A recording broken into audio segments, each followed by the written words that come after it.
Welcome to the History Slam podcast from ActiveHistory.ca. Here's your host, Sean Graham. Thank you, Adam. Welcome to the History Slam, everybody. I am Sean Graham coming at you today nearly live. We are in Cambridge, Massachusetts, in the midst of the presidential election, which has gotten a lot of attention, not only for the candidates that are running on both sides of the aisle, but also for the media coverage of it. And it seems as though in the past 10, 15, 20 years, the media has gotten a lot of coverage from the media, and that people are increasingly concerned about how the media is covering events and the change of journalism from a pursuit of truth and trying to expose things to being a business and a form of entertainment. And we're really excited today to talk to an expert in the history of American journalism who has traced some of these developments in the industry through the second half of the 20th century. And it is Matt Pressman, a recent graduate of Boston University, and will be joining the faculty at Seton Hall University in the fall. Welcome to the show. Thank you, Sean. So we're really excited that you're here to talk about the transformation of American journalism, and that is the subtitle of your dissertation, which is Remaking the News, the Transformation of American Journalism, 1960 to 1980. But before we get into that, I want to talk a little bit about your background, because not only do you have a PhD in history from Boston University, but at Seton Hall you're going into a journalism department in part because you have a lot of journalism experience, as you were a writer at Vanity Fair. I worked at Vanity Fair for 8 years, primarily as an editor in an editorial capacity rather than as a writer, but I also did a fair amount of writing for VF.com about the news business specifically. So I have that combination of journalism working experience, and as a historian, my research specialty is the history of American journalism. So I try to combine those two elements of my working life in both my teaching and my scholarship. And Vanity Fair is one of those publications that I think it's really interesting because it's diverse, because it would have someone like you who would write about journalism, the media, the business, but then they also have these sort of splashy cover stories of musicians, entertainers. So there's this interesting mix between quote-unquote hard news and then entertainment news. And for you, as someone who wrote about the media, was there ever a sense of what you're doing may not fit with the publication and what the publication was about? Like, was that a challenge? Before I started working at Vanity Fair, I had some preconceived notions about the cover stories and the fact that there was a focus on entertainment and fashion and things that didn't necessarily interest me as much as other topics. But I really came to appreciate the mix as the years went on, and I worked there. And this used to be more of the norm, really, in American journalism, the concept of a general interest publication or network. And it's only in more recent years that things have become split into more narrow niches. So if you think of maybe the most popular publication in American history, Life magazine, that sort of fit a similar mold in that they had a lot of serious political stories and hard-hitting photo exposés, but they also had a lot of celebrity material and kind of uplifting stuff about just everyday life in America, as the title said. So I came to really appreciate that aspect of Vanity Fair, that it managed to juxtapose the celebrity profiles, the cover stories, with more in-depth reported pieces, with commentary, and I enjoyed that aspect of it, and I think that the readership benefits from it too, from getting exposed to stories that they might not otherwise. Yeah, that's a really good point. And I'll admit that I'm not a regular reader of Vanity Fair. When a story that I see sort of across Twitter or something strikes my interest, I'll pull it up. But it's true that when you talk about diversity, like a newspaper is very diverse too. Like it has a life section, a real estate section, sports. Like not everything in a newspaper is hard news. So of course, with a magazine, even stuff like Time sometimes doesn't have quote-unquote hard news. Like there's no rule that says you have to be hard news all the time to produce hard news. Like you can do both. Yeah, certainly. But today, of course, most people aren't consuming their news the same way they did in the heyday of Time magazines the big daily newspapers, or even Vanity Fair for that matter, people consume their news, like you said, through social media, or they have more narrow interests and they don't necessarily seek out news on other topics. And of course, that's the reason why, one of the reasons why a lot of more long-established media organizations are struggling. Mm-hmm. And some of them are really trying to hit this new model.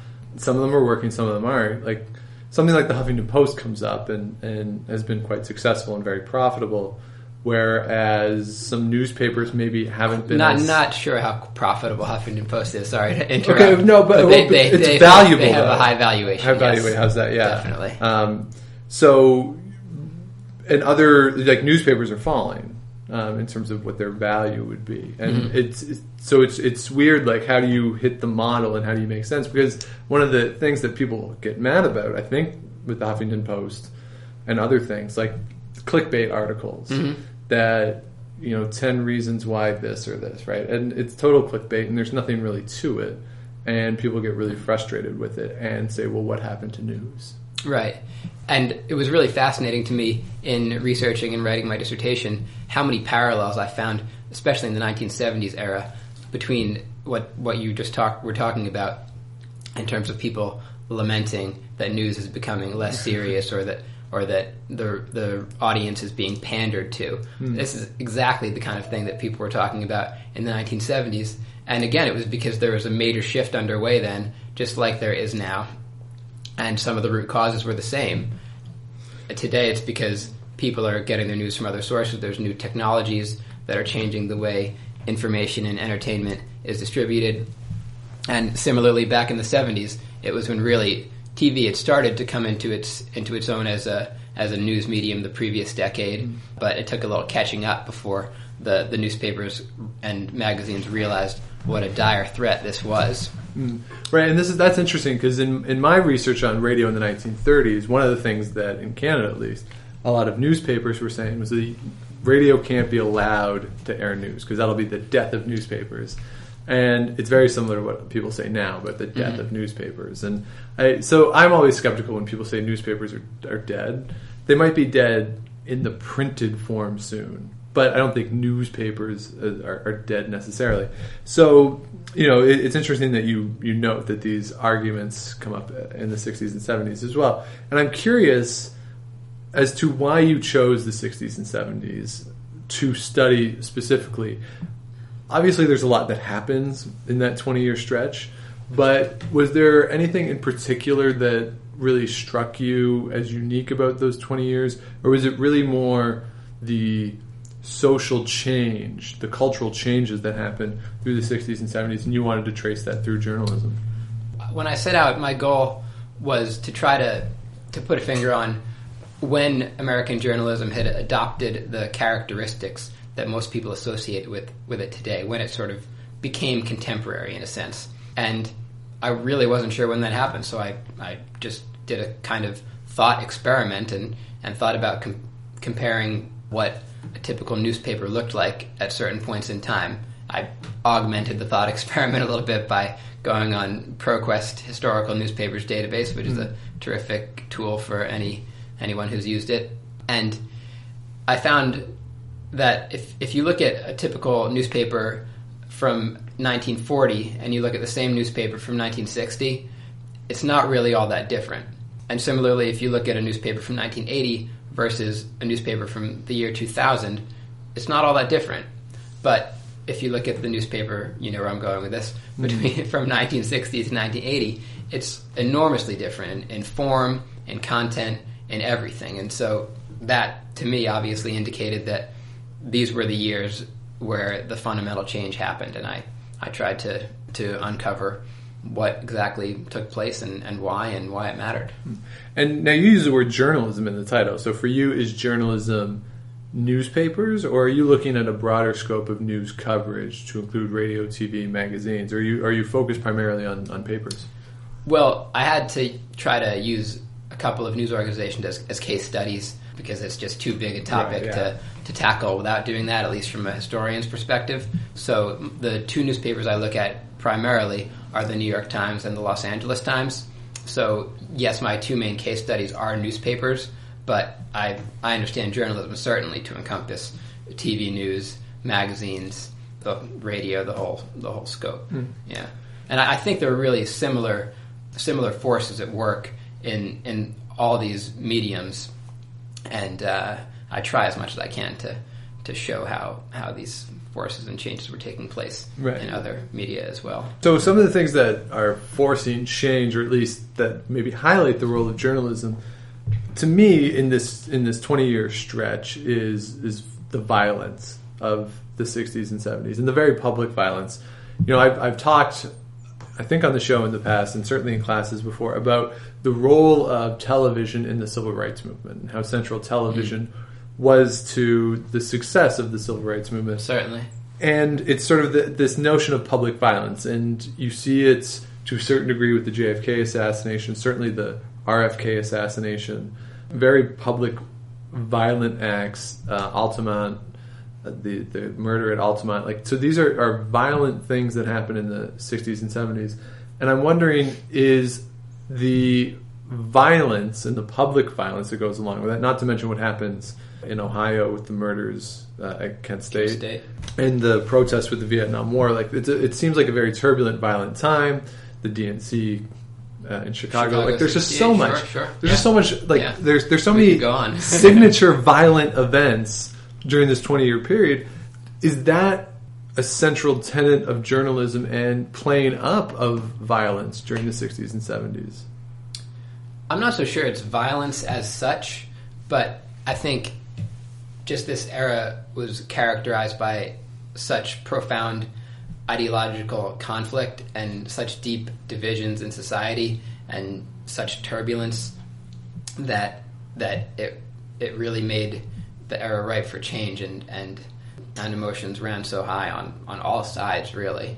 Obviously the violence is a big part of it, but even most of the things that you mentioned happened in 1970 or earlier, but the tensions run pretty high for at least another 4 or 5 years, even though there's less obvious examples of violence.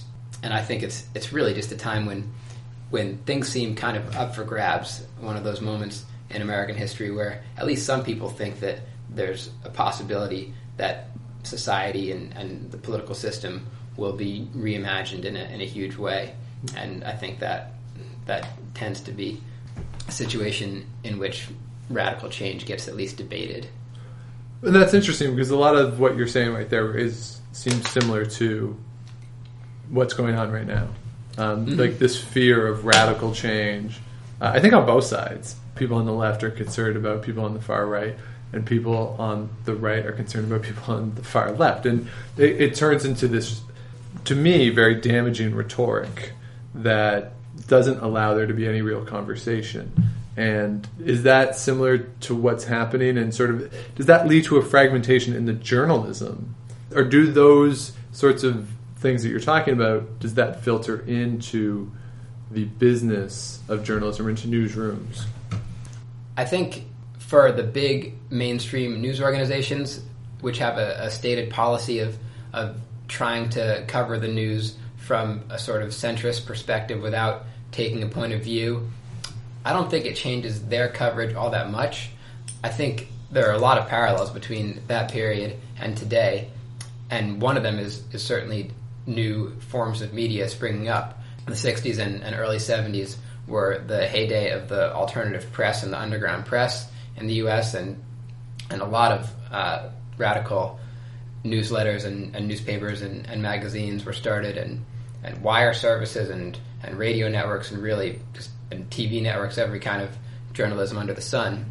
And I think we're seeing similar forces at work today, again, because the barriers to entry are lower than they've been in years. And this was also the case in the 1960s. I know that in your work you've studied a little bit about the importance of technological change, and that was happening in the 60s too, with offset printing it made it easier to produce these newsletters and newspapers, and of course today you don't need to have a physical presence in order to have an important journalistic vehicle.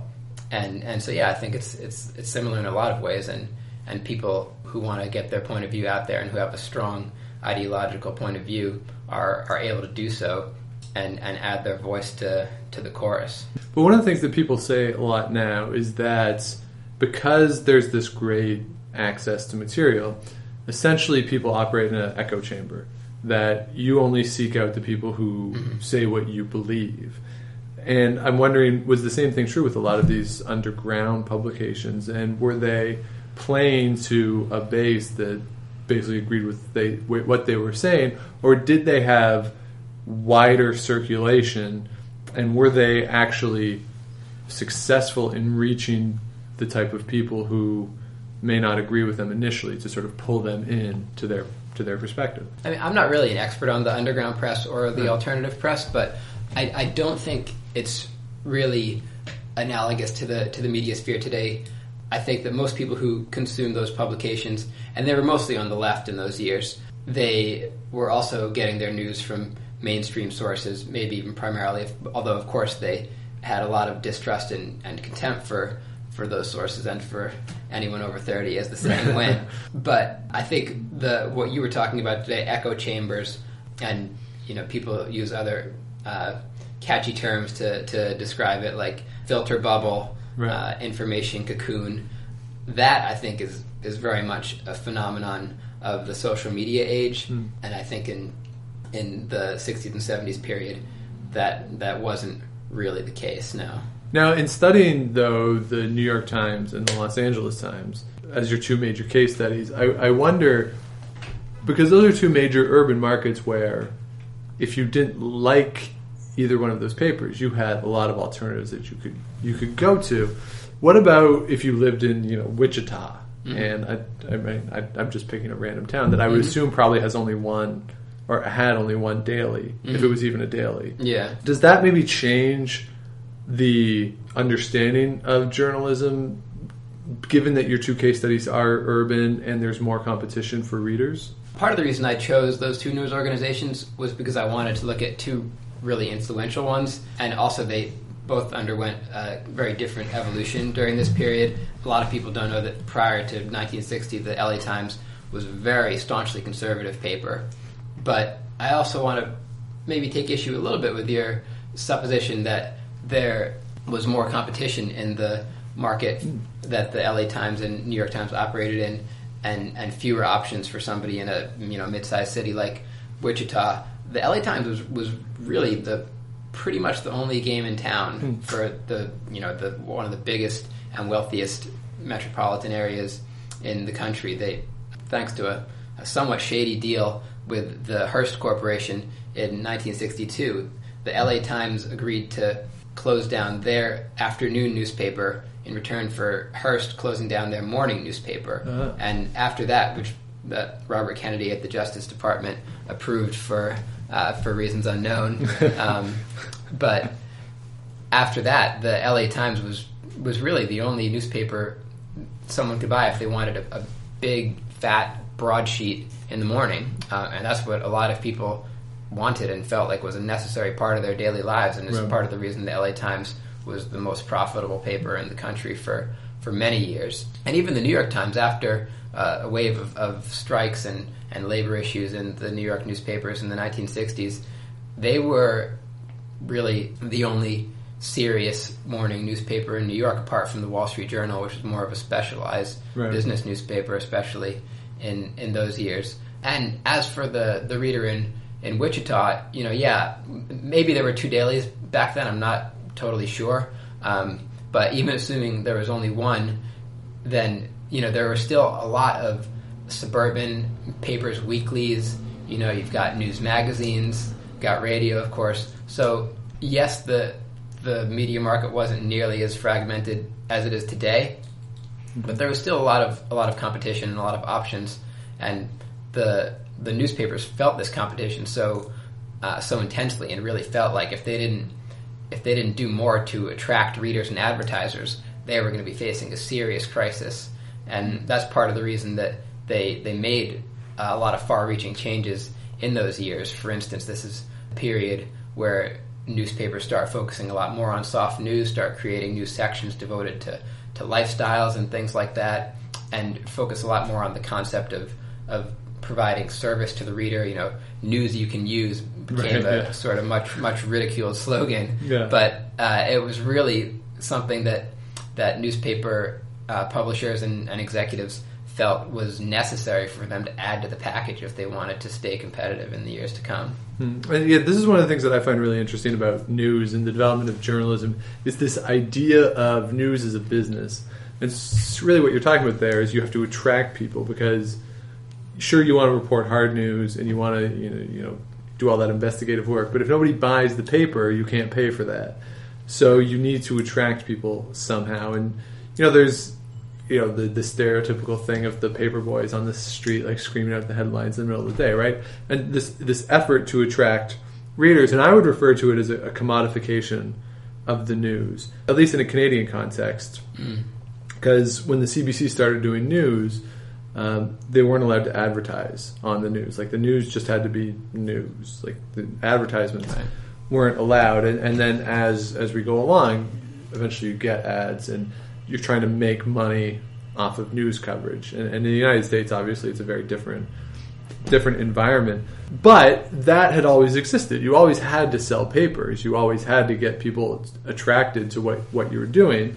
And certainly things like ladies' pages, as some papers called them, were in existence for a really long time. So why is there such a drastic change in that direction through the 60s and 70s? What is so different that forces news organizations to go in that direction in such a dramatic way that forces a real reconsideration of journalism? That tension that you talk about between sort of the public service mission of journalism and the profit motive, the necessity of turning a profit, I think that's really always been there, at least since the first days of the commercial press in the United States in the 1830s.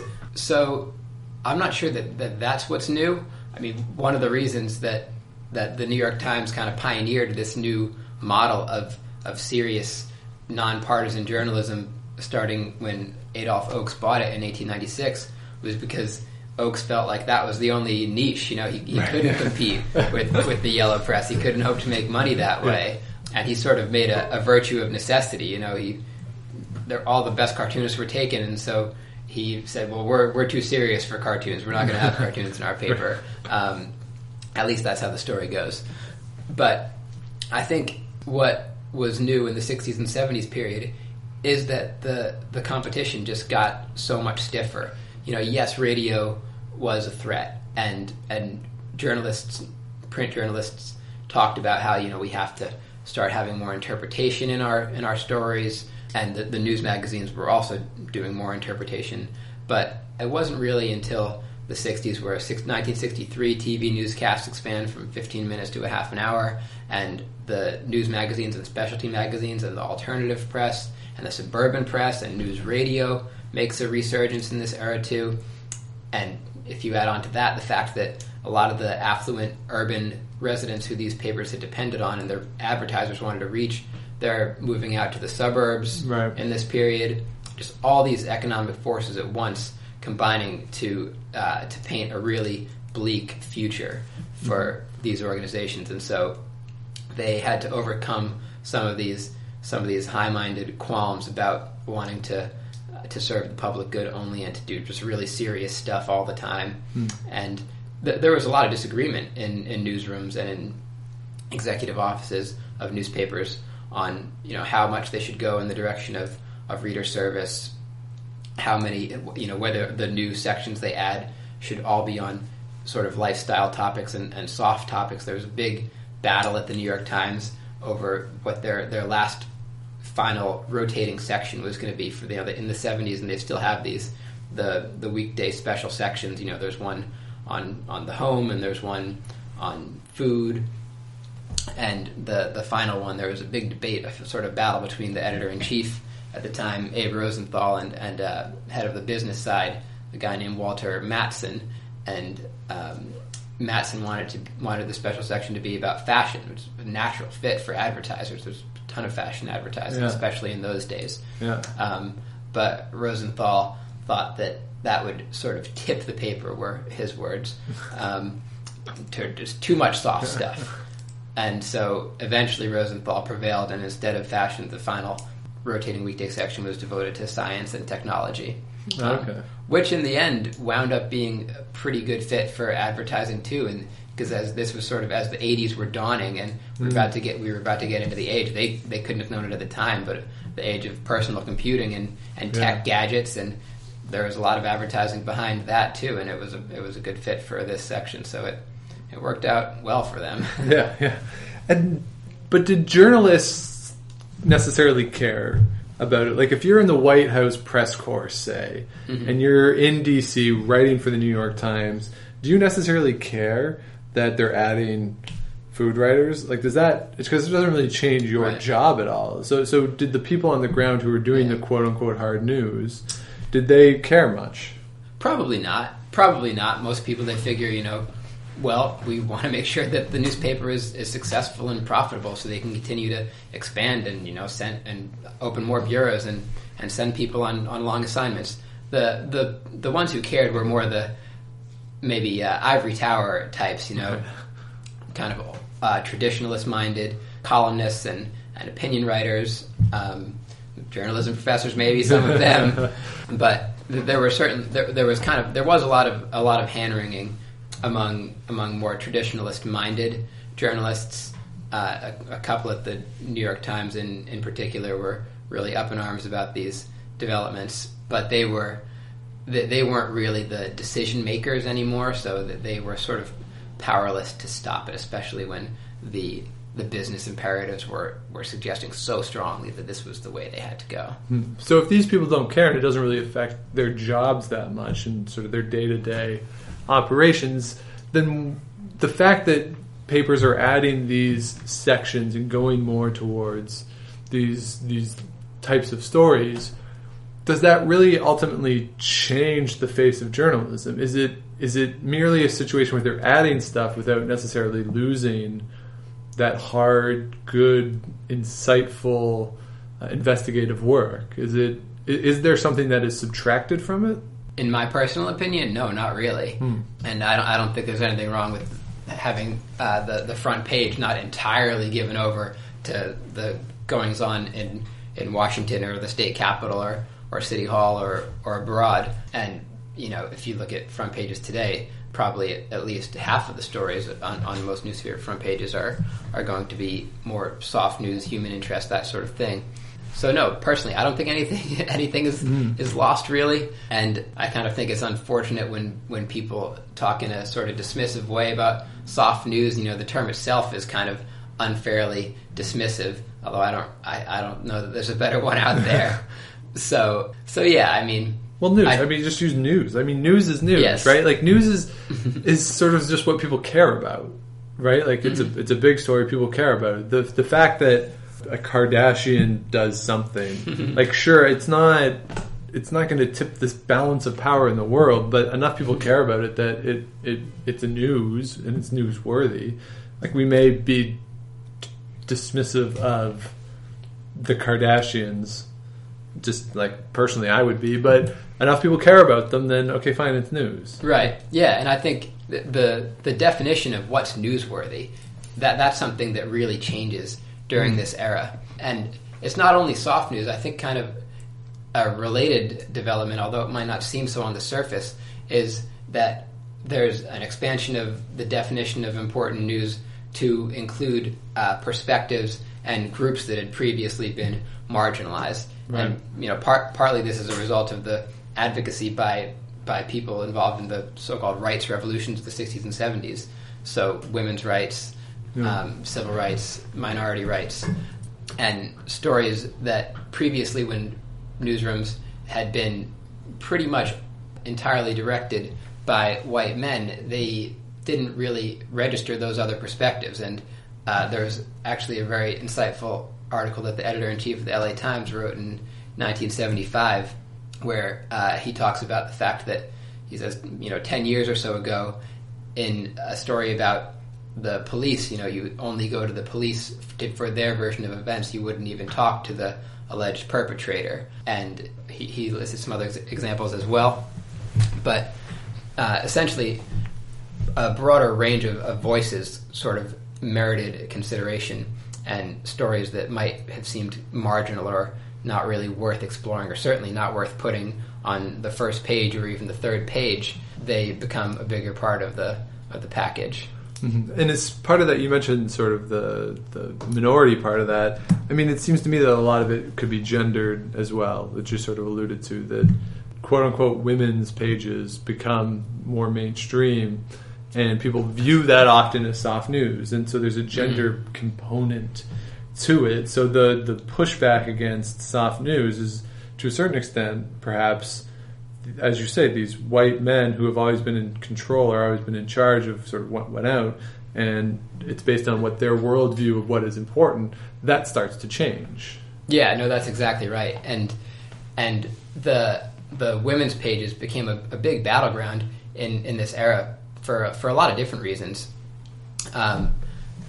First, the very designation women's news, people start to realize is totally outdated and dismissive and demeaning. But at the same time, what had been the province of the women's page, things like the home and fashion and lifestyles, becomes the newspaper executives start to realize that could be an important part of our coverage going forward from a financial perspective, because people want to read this stuff and advertisers want to advertise there. So these are becoming a bigger part of the paper at the same time as the editors are trying to figure out, well, what do we do about this stuff we used to call women's news, and where do we put this news about the feminist movement, which initially most of the press treated as kind of a joke, and then they finally had to take it seriously when they started really winning more recognition and legal victories in the early 70s. And although a lot of the stories that probably merited coverage on the front page, or at least toward the front of the main section, that had to do with women, things like sexual harassment cases, rape law, abortion, things like that, they often wound up back in the women's section. It wasn't called that anymore. It would be called something else. But people still sort of looked at it that way, and it was seen as a less prominent news placement. So there was a lot of back and forth as to what the proper way to cover this stuff was. Right, and it really does come down to sort of the mindset of those at the top. So which leads me to wonder, like, who is in charge of at least the two papers that you're looking at, and is there any sort of sea change generally? Because what you see through the 60s and 70s is the increased awareness of the violation of rights of a lot of minority groups around the country. Do the changes that happen on the ground in a lot of places, are those reflected in newsrooms, particularly amongst those who are making decisions on what constitutes news? Mm-hmm. Yeah, well, it filters up really slowly.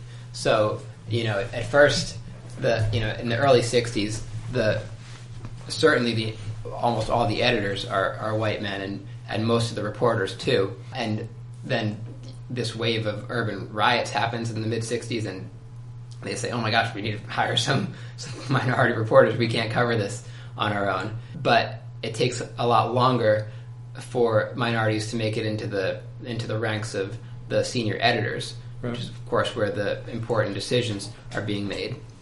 And similarly with women, the reportorial staff, apart from the women's page ghetto, as people often thought of it, was almost entirely male.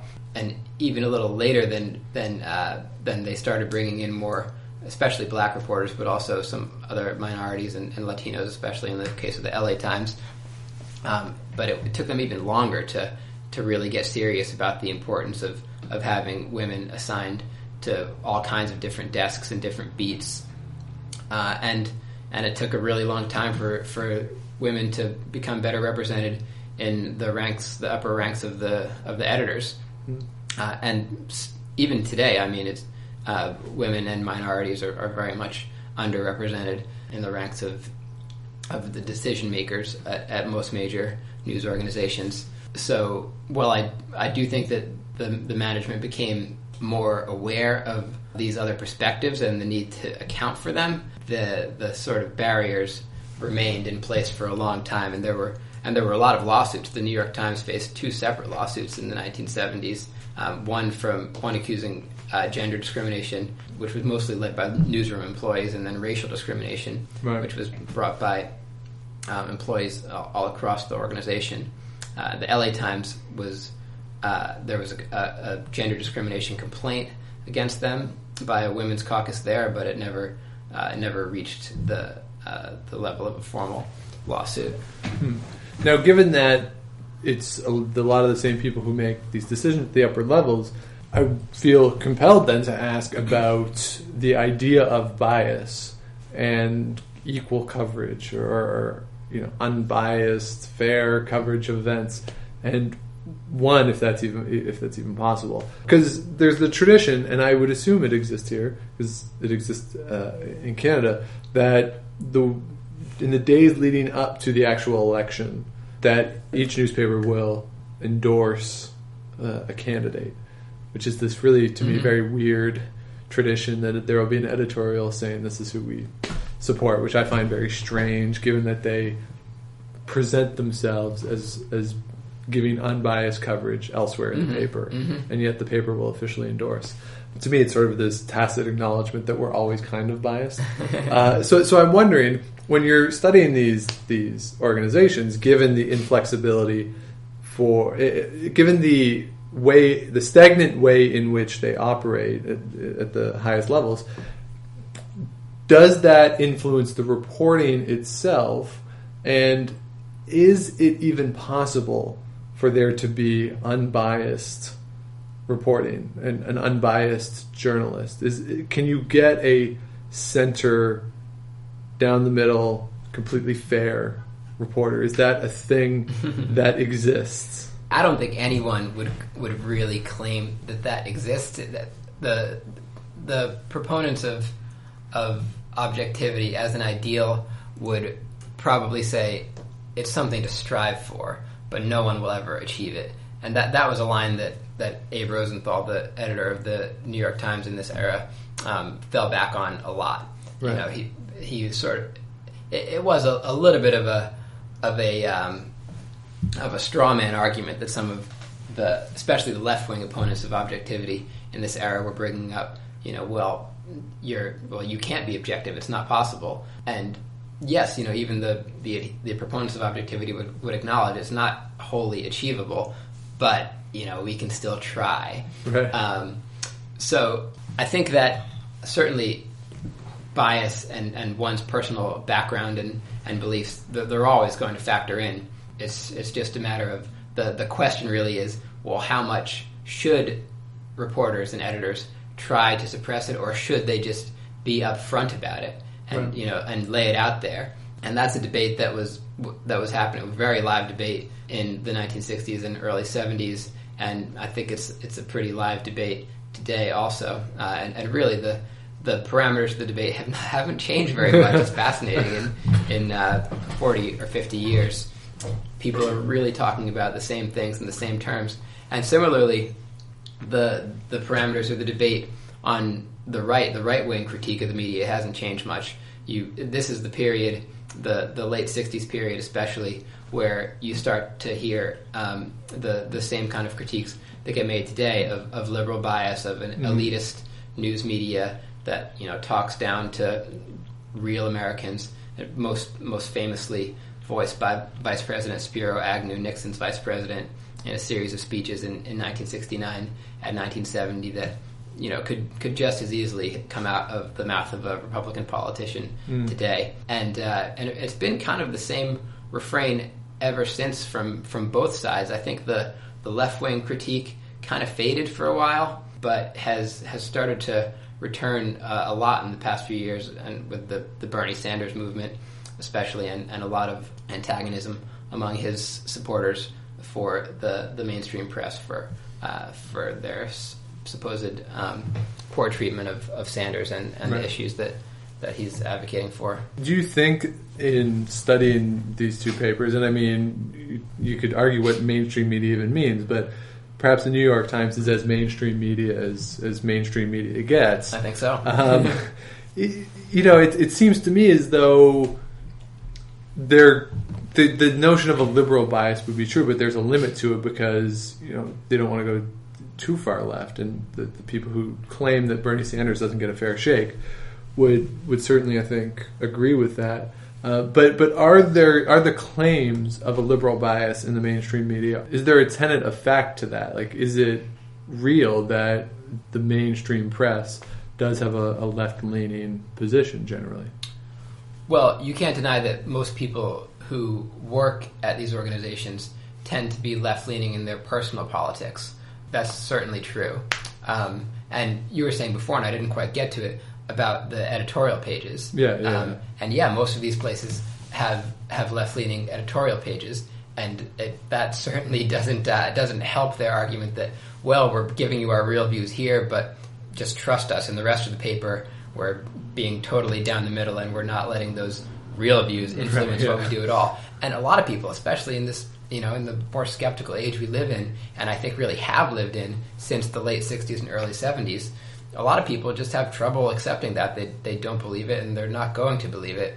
And the editorial pages are really a holdover from a much, much earlier era of journalism, where the editorial pages just represented the publisher's views, and the part of the appeal of owning a newspaper was that the publisher gets to say what you want. Gets to put his views out it's there. So exciting. Yeah, I'm gonna buy or create a newspaper because I'm angry at this politician. Yeah, exactly. So certainly bias is in the eye of the beholder in a lot of cases.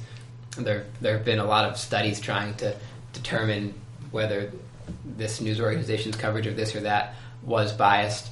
On the whole, I think journalists have certain values and professional values that can be associated with liberalism in a way.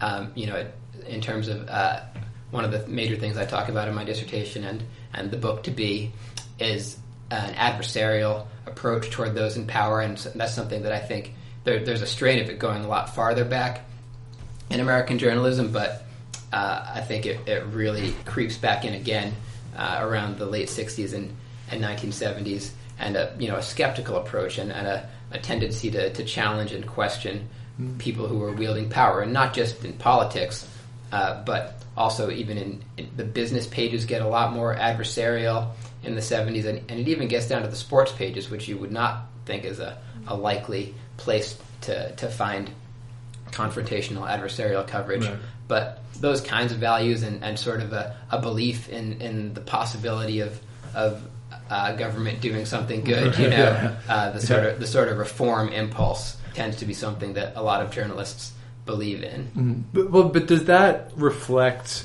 the country as a whole? Because there's this narrative that the United States loses its innocence through the 1960s. That you have the assassinations of JFK, RFK, Martin Luther King. You have the violence that marks the end of the 1960s. You have the Nixon Watergate scandal. Like, all these things happen. So there's this idea that the United States, that Leave It to Beaver world, crumbles over time through the 60s, and that Americans are increasingly angry and frustrated with what's happening. And is that simply being reflected in the journalists? Or are they the ones perhaps leading the charge? Or is there something else that I'm not picking up on? Yeah, this is definitely an age-old debate, too. Is journalism a mirror that reflects society, or is it a lamp that lights the way and shows people what's what? It's a little bit like the chicken and the egg debate, but I think personally I would come down a little bit more on the mirror side, and I think that these changes, cultural changes in attitudes. Journalists are people, they live in the society like everyone else does, and they can't help but be influenced by, as you say, loss of innocence, or what I think is one of the most marked characteristics of this period, an increasing skepticism, distrust in institutions.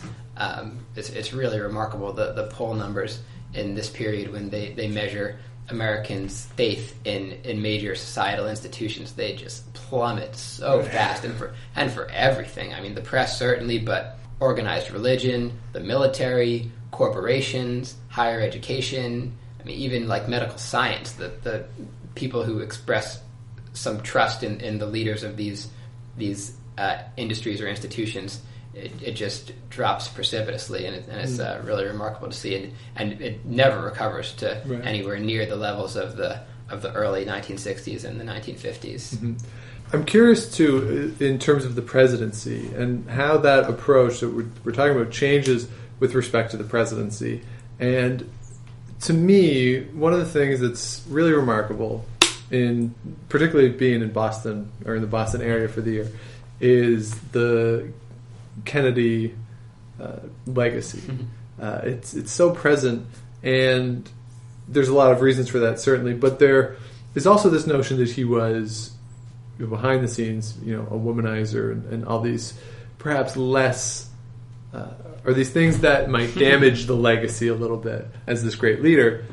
And of course, he's in the early 1960s when he's the president. And then as this skepticism grows, you also have later then Richard Nixon, and you have the Watergate scandal. And I'm wondering if part of the reason why Watergate was such a big deal and so heavily pursued by the media was this skepticism. And if that skepticism had existed earlier in the 1960s, would JFK have been treated in a very different way? And is there a chance that the legacies of each president are fundamentally shaped by the nature of journalism in the era in which they were in office? I think you're right. But before I explain what I think happened, I want to try to correct one thing about a very common misconception, I think, about Watergate. Please, that the press took the lead. The press almost came very close to dropping the ball entirely on Watergate. And, apart from famously Woodward and Bernstein and the Washington Post, most news organizations were really reluctant to touch this story, especially before the 1972 election.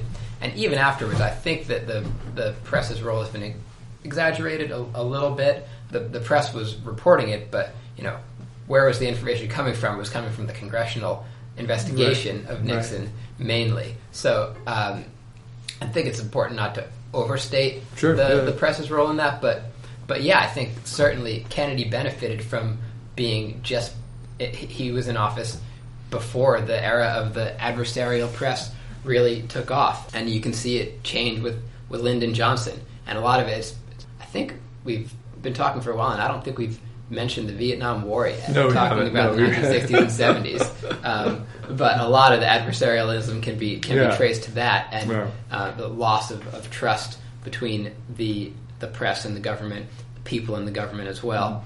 And so you see the change with the press's treatment of Johnson versus Kennedy. It's pretty stark. The press doesn't report on Johnson's affairs, although certainly plenty of people knew about it, although they probably weren't as flagrant as Kennedy's or as widely known. But certainly the press's treatment of Johnson is different, and he can't win them over the same way that he saw JFK do. Partly this is because JFK had such great charisma and was such a charmer and so at home with these urban cosmopolitan reporters, whereas LBJ was this brash Texan, and his efforts sort of backfire. He invites journalists down to his ranch in Texas, and he tries to show them a good time and thinks that he's being all grand, and speeds around in his Lincoln Continental with like a styrofoam cup full of scotch, and when he finishes the cup, he slams the brakes on and just holds the empty cup out the window, and a Secret Service agent comes in and he gives him a new one. But he thought this was like entertaining in the grand style, but it didn't really work. And the stories come out about him, and the press actually reports they don't report the scotch and the styrofoam cups, but they report that he's speeding around in his Lincoln, and he's driving through cow pastures and blowing a bullhorn to startle the cows for no apparent reason, and it doesn't make him look good, and he gets upset that they're not. How can they do this to me after I've been entertaining them so nicely? And that's is based on his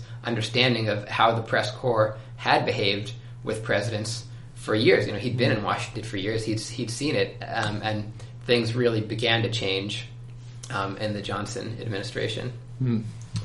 So you mentioned the Vietnam War, and we should talk about it because, of course, it's very important. And one of the things that strikes me about the Vietnam War is that it was a very visual war. There's so many images that are coming back from Vietnam, but that's really an issue with television, that TV news can show all these images, and newspapers can't.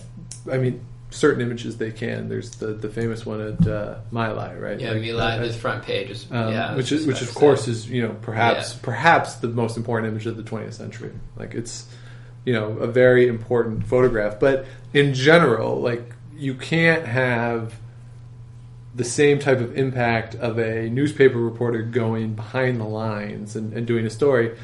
It's not quite the same as when 60 Minutes does it, for instance, right? Like, because there's the visual element to it. So I'm wondering, how did newspapers deal with the Vietnam War, and is there an increased use of photographs that go along with the change in journalism as you talk about more entertainment based? Is there a greater use of images? I was actually expecting to find a larger increase in the number of photographs appearing in the paper in this period.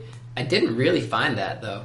No, I mean, I think that the main way that they tried to compete, they can't compete by adding a couple more photographs. That's not going to enable them to compete with a half an hour newscast, or even with a Life or a Look magazine. Right.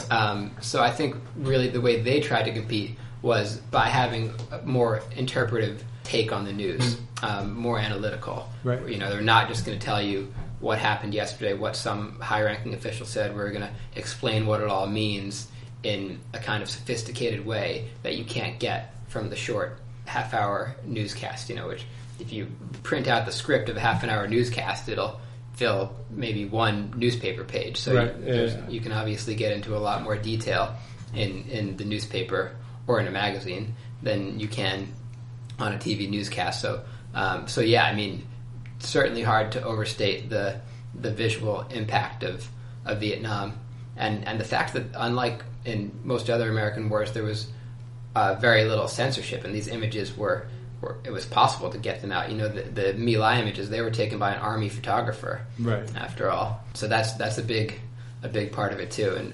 But certainly, the living room war, it's been called, right. and I'm not going to dispute that aspect of the historical conventional wisdom. Definitely, the images had a huge impact.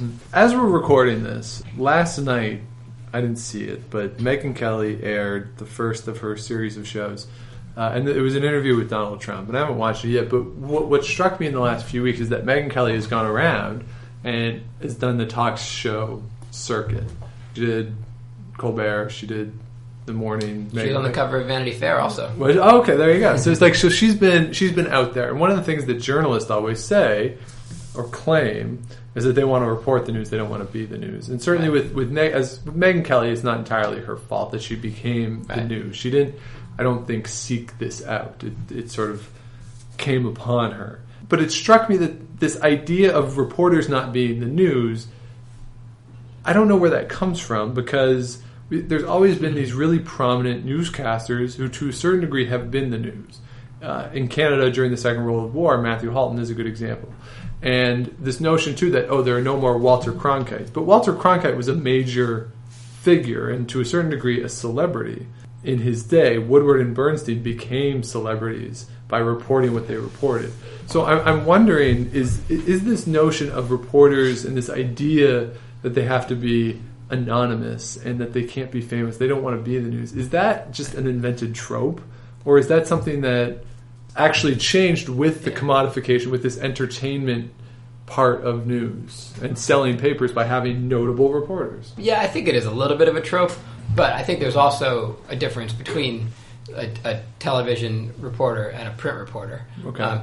A television reporter is kind of a brand and a personality.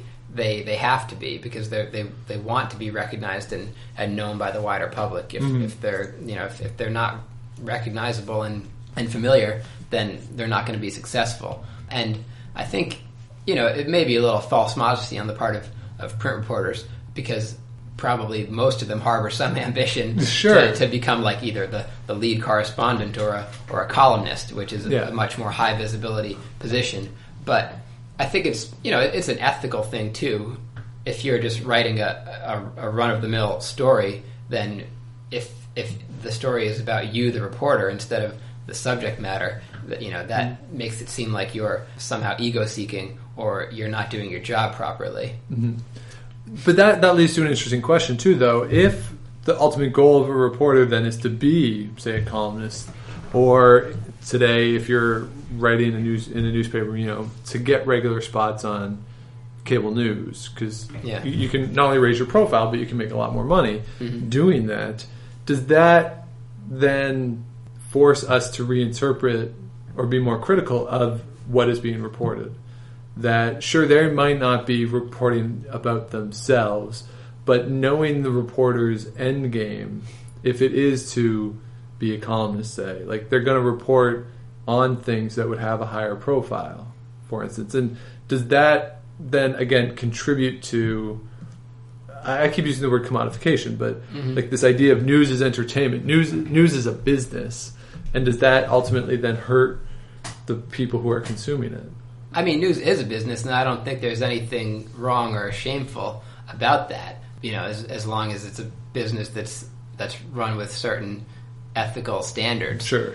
But yeah, I think people should always be a little bit skeptical of what they consume in the mass media. But I don't think there's any deficit of that. I think people are very skeptical, and they sometimes contort themselves a little too much in being worried about trying to detect some ulterior motives.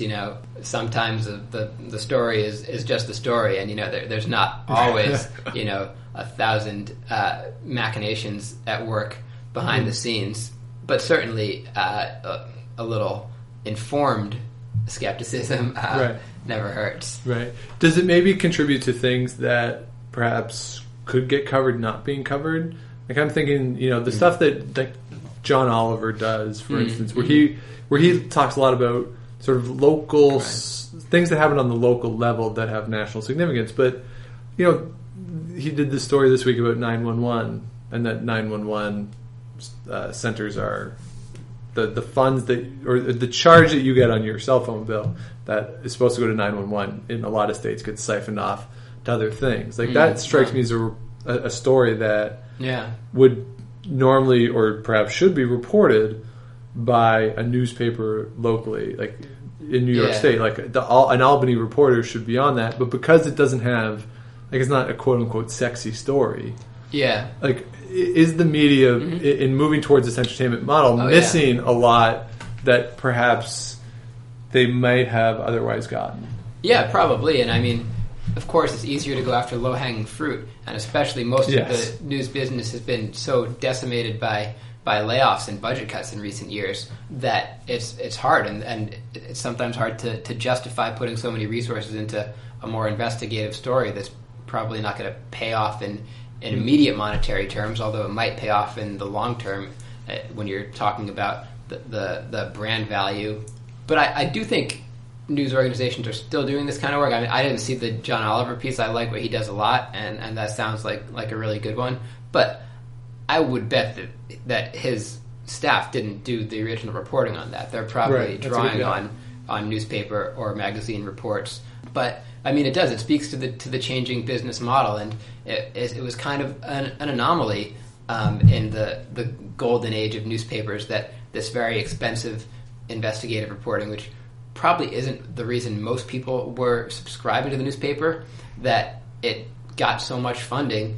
The funding was coming from car ads and classifieds that are all on Craigslist now, and things like that. And so it was never self-funding. And so it's interesting now to see a lot of new business models and funding models come up. There are a lot of cooperatives devoted to investigative reporting now, and there are a lot of them operating on a nonprofit basis or have funding from foundations. And I think increasingly that'll probably be the way a lot of investigative reporting gets funded in the future. Right. Apart from what's done by some of the big, sort of last ones standing of the legacy media organizations. Mm-hmm. So ultimately, though, in talking to you, I get the sense that this idea of the good old days, the good old days never really existed.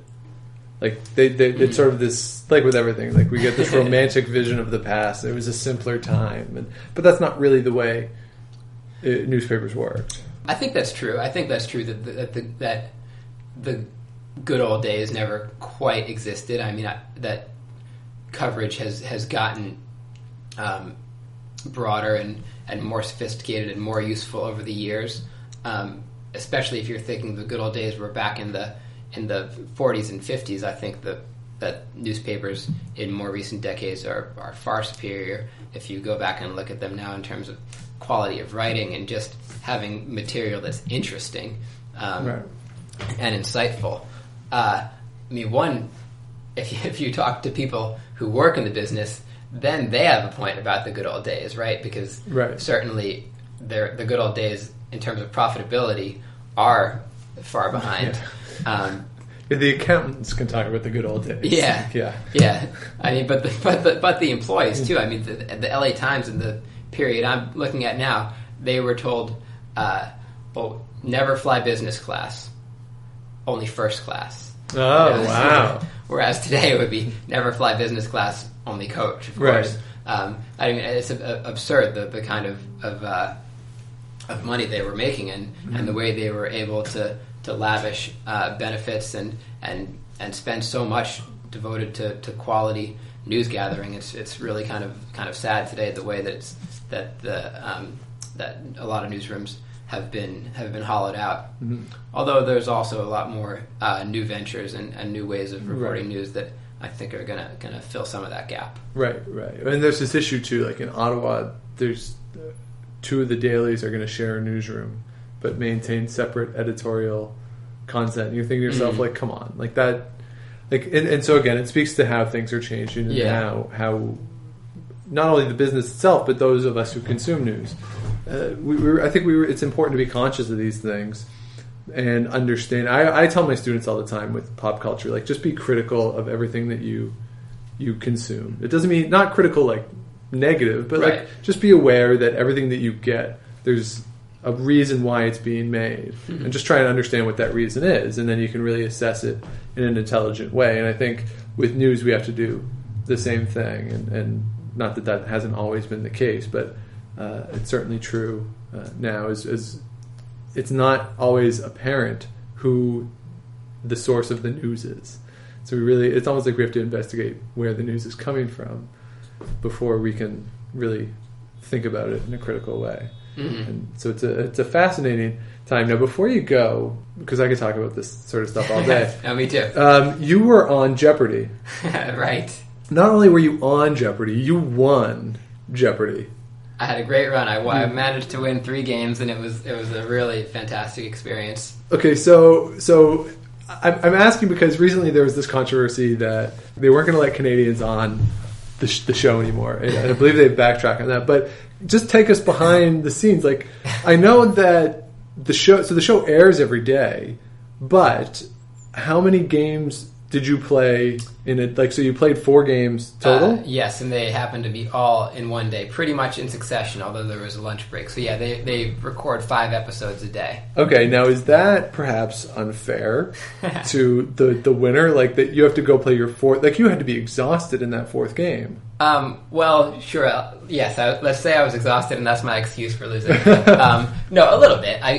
But then again, the returning champion also has the advantage of some added, confidence and being more comfortable up there than the challengers, and a little extra experience using the buzzer. So yeah, I was definitely a little bit drained by my final game, but I really can't say I have any complaints about the experience.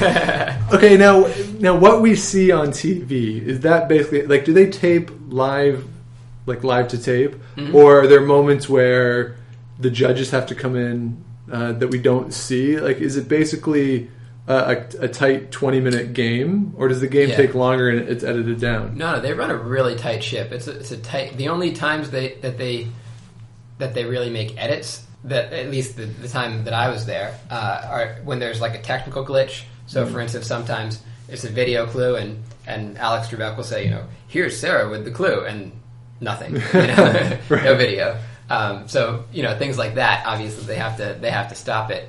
And sometimes, once or twice, I think maybe Alex sort of he mispronounced something or tripped on his words a little bit reading the clue, and the contestants don't stop, because we're reading the clue on the screen. Right. We're not. It's not like him saying one word wrong is going to throw the contestants off. Right. So the contestants answer and the game proceeds as usual. But then at the next commercial break, the crew will just re-record Alex Trebek reading the question with the corrected word. Okay. So what type of screen do you have? Because on TV, of course, it's the video board, and those screens look like like at most a 32-inch TV screen. Yep.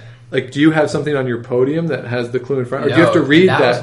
That was one of the trickiest parts, actually. So if anyone is ever going to be a contestant, and you wear glasses or contacts, make sure your prescription is up to date. Because when you're watching at home, each clue fills up your whole TV screen. But no, when you're a player, there's that big board, and it's I don't know, maybe 30 feet away, 40 feet away, and it's not like each clue takes up the whole board. It's just in that one little box. So you definitely need to read those clues closely. It's not quite as easy as when you're at home. Yeah.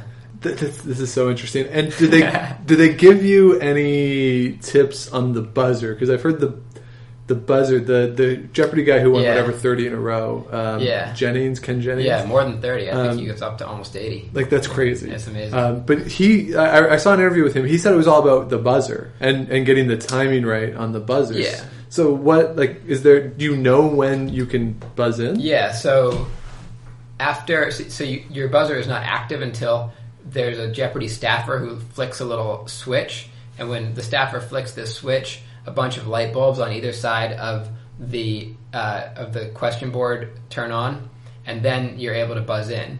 But if you buzz before the switch is flicked, then you get locked out for 1/4 of a second, and your buzzer goes on for 1/4 of a second. So that's when the other contestants can, they're trying to buzz also. And generally, the staffer, he just waits for Alex to finish reading the clue, and right when Alex finishes reading the clue, he flicks the switch. So there's a long-running debate among Jeopardy contestants, which is, do you watch for the light bulbs, or do you just listen to Alex's voice in terms of how to time your clicking? Because there's going to be a bit of a delay between when you see the light and that you would hit the thing. Right, I don't know, the signal goes from your brain to your thumb or whatever it is. It takes just that much time. Because, most of the time, especially with the lower value questions, at least 2, if not all 3 of the contestants are going to know the answer. Right. So, of course, it comes down to who manages to click in. And that's why, and you never know if you've clicked in too early or too late. So that's why I think I looked a little silly on there, because I was actually, you could see my buzzer. I was holding it at chest level, whereas maybe most people hold it below the podium. Right. And so you can sort of see me clicking frantically, but that's what they tell you to do, and it makes sense because you don't know, maybe you clicked too early and you got locked out, but you don't know exactly when your 1/4 of a second lockout is going to end, so you just need to keep wailing away at that button. Right, that's interesting that you had it up, because whenever I watch, I think about when people are like, why, like I like the people who have it, like they have their hands behind their back, and it's like, I think of it as like a duck, because I assume that their hand is going crazy hitting the buzzer, and the same as like a duck's legs are going crazy, but on top it's all calm, right? That's what I think of it as. Yes. And I don't know, it's like the buzzer, like. Yeah, my hand was going crazy in full view of all those people watching at home. So, well, that's really exciting. And so, the 3-time Jeopardy champion, and then what do they do? Do they send you like a check for the gross amount that you won? They do, minus California state income tax. Okay, and they send you a check several months later. All right, and then did you have to pay Massachusetts tax on that too? Yeah. I mean, it's a regular income. It's taxed like any other income. Okay. I thought I for some reason I thought it might be taxed higher, like gambling winnings are taxed higher, but not to my knowledge, or I hope not. I haven't gotten audited yet. Well, that's super exciting. I have to say, you are, to my knowledge, the first Jeopardy champion we've had on the show. Great, thank you. Good distinction. So congratulations. The book, you just submitted the proposal, so hopefully it'll be a book at some point in the future. And when it is a book, we'd be happy to have you on again, because there's no way we have covered everything that we could about this stuff. So it's really interesting. So that is Matt Pressman, recent graduate of Boston University, moving in about a month from when we're recording this down to New Jersey to take up a faculty position in the Department of Journalism at Seton Hall. So thanks so much for doing this. Thank you very much, Sean. Enjoyed it. If you have any questions or comments for the podcast, it's historyslam@gmail.com. Twitter is @Dr. Shawnee Fever. And if you're out and you see Enrico Palazzo, please say hi for me.